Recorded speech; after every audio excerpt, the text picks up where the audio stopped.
box that waited. Prologue. The garage sale. The summer sun was already brutal by mid-morning when Clara pulled her car up to the curb of an aging suburban neighborhood. Rows of houses with sagging porches and faded paint passed her as she scanned for garage sale signs. After the death of her grandmother 3 months ago, Clara had inherited the old family home on the outskirts of town.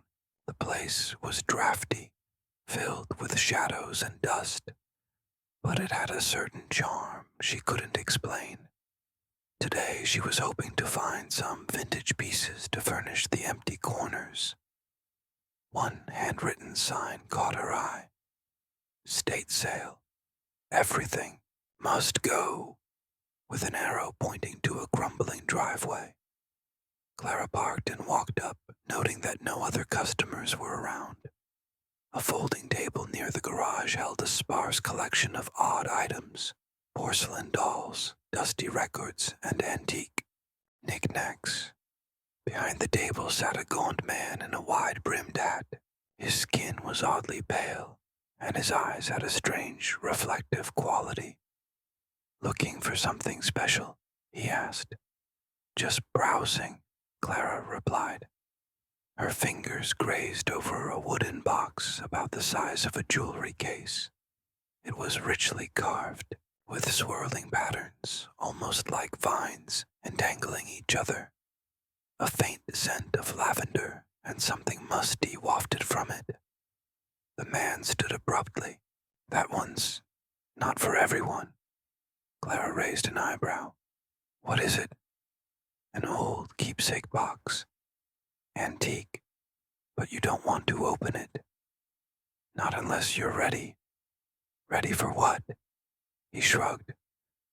"It decides." She chuckled nervously, thinking it a weird sales pitch. But something about the box called to her. She bought it for $10, and the man gave her a smile that didn't reach his eyes. Chapter 1. Settling. And Clara placed the box on a shelf in the living room. The house creaked and groaned as usual, and the musty scent lingered from when she'd first walked in. She spent the day cleaning and rearranging furniture. Occasionally, her cat Miko would hiss toward the shelf where the box sat, his fur bristling. She laughed it off. That night, she dreamt of a little girl standing at the foot of her bed. The child's eyes were hollow, black pits, and her mouth hung open as if screaming. But no sound came out. Clara awoke in a cold sweat. Chapter 2. The first signs. Over the next few days, things grew stranger. Whispering voices woke her at 3:33 a.m. each night, always saying the same thing. "Let me in." Doors that she knew she'd locked were found open. Lights flickered. Miko refused to enter the living room. She finally opened the box, her curiosity overwhelming her. Inside were 3 items: a lock of dark brown hair tied with red thread, a small rusted bell, and an old photograph of a young girl in a white dress. Her eyes had been violently scratched out. Clara stared at the photo, unease crawling down her spine. That night, the dreams returned. This time the girl spoke. "Why did you open it?" Chapter 3. The decay mold spread across the walls, no matter how much she scrubbed. Mirrors blackened and cracked without cause. Clara found deep gouges in the hardwood floor that looked like fingernail scratches.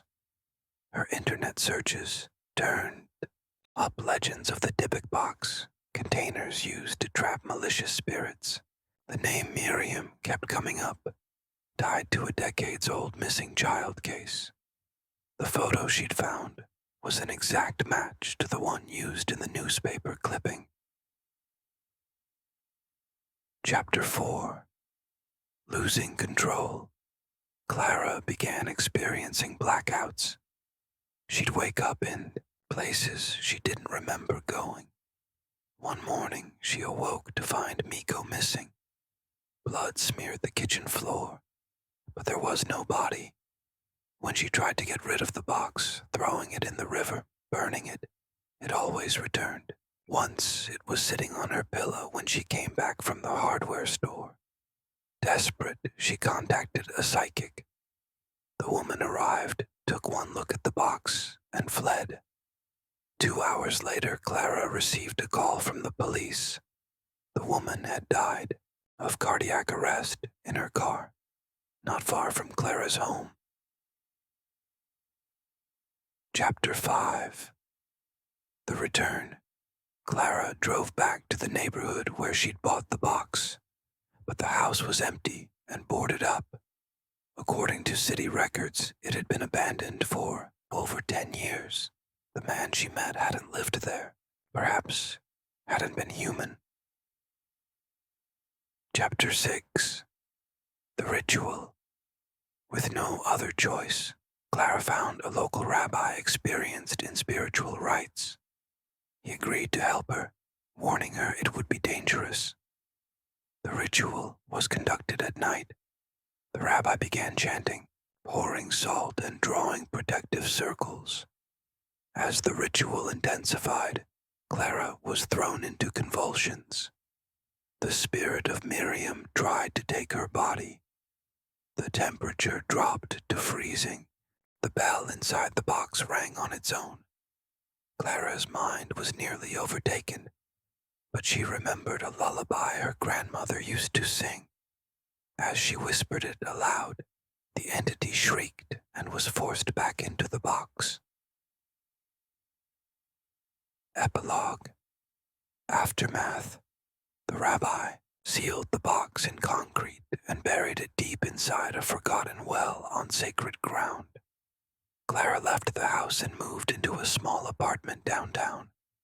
She no longer dreams.